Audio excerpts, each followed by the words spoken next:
13 пријави од лица кои се почувствувале дискриминирани поради тоа што се етнички бугари стигнале до Комисијата за заштита од дискриминација заклучно до јуни. Во 2 случаи имаме утврдено вознемирување, во еден немаме. Имаме 8 представки кои што се во тек и имаме представки кои што се отфрлени заради неуредност.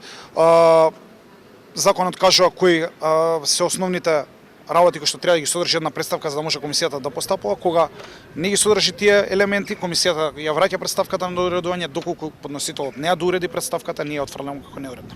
Јадровски информира дека најмногу од представките се однесуваат на вознемирување на социјалните мрежи. Најмногу се реагира на вознемирувачки говор по социјалните мрежи, иако имавме и представка која што беше да кажеме за дискриминација во работа и работни односи.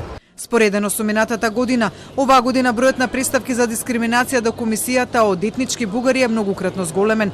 Лани имало само една пријава од лице кој се чувствувало дискриминирано во работниот однос поради тоа што е бугарин, но по која комисијата во постапката не утврдила дискриминација.